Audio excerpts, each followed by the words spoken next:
அஸ்ஸலாமு அலைக்கும். நம்ம வத்த குழம்பு செய்ய போகிறோம். சட்டியை வச்சு எண்ணெயை ஊற்றியாச்சு, மண் சட்டி வச்சு எண்ணெயை ஊற்றியாச்சு. இப்போ நம்மளுக்கு தேவையான வத்தல் எடுத்துருக்கோம்.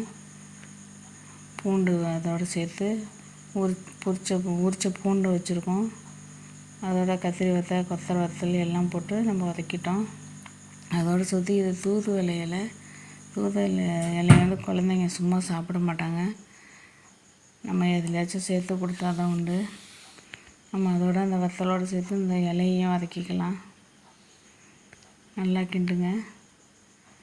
நல்லா கிளறி விட்டால் தான் வேகும். பாருங்கள், எண்ணெயிலேயே வதக்குறோம். லைட்டாக எண்ணெய் ஊற்றிக்கிட்டால் போதும். நல்லெண்ணெய் அதோட ஒரு டம்ளர் தண்ணி ஊற்றி மூடி வச்சுருங்க. கிளறி விட்டு மூடி வச்சுருங்க. மூடியாச்சு. ஒரு 5 நிமிஷம் வேகட்டும். அதோட வெந்துருச்சு. நம்ம அதுக்கு தேவையான மசாலாவை நம்ம போட்டுக்கலாம். வத்த குழம்புக்கு என்னென்ன மசாலா போடுமோ அது போட்டிருக்கேன் நான். நம்ம ஆச்சி குழம்பு மிளகாத்தூள் போட்டிருக்கேன். புளி ஊற்றுறேன். இப்போ புளி ஒரு லெமன் சைஸ் புளி இருந்தால் போதும். கரைச்சி ஆல்ரெடி வச்சுக்கிட்டு அதில் ஊற்றியாச்சு. இப்போ மசாலா கரைச்சி வச்சுருக்கேன். எல்லா மசாலாவும் ரெடி பண்ணி அரைச்சி வச்சுருக்கேன்.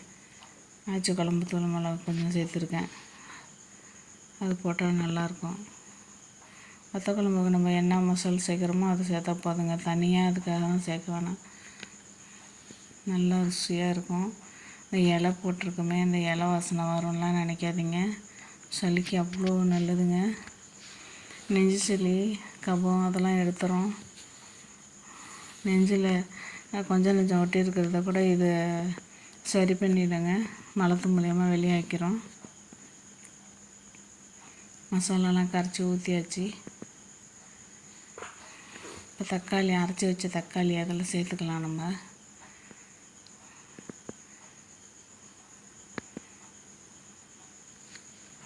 நல்லா அதை கழுவி ஊற்றிட்டு கிளறி விட்டுட்டு மூடிடலாம். ஆனால் நல்லா கொதி வரட்டும். சூப்பரான தூதுவளை வத்தல் குழம்புங்க.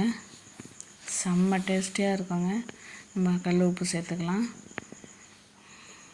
ஏன்னா ஆல்ரெடி வத்தலெல்லாம் உப்பு இருக்கும். அதனால் கொஞ்சம் லேட்டாக போட்டுக்கிறது நல்லது. குழம்பு மூடியாச்சு. இப்போது நல்லா கொதி வந்துடுச்சு. ஆனால் ரெடி.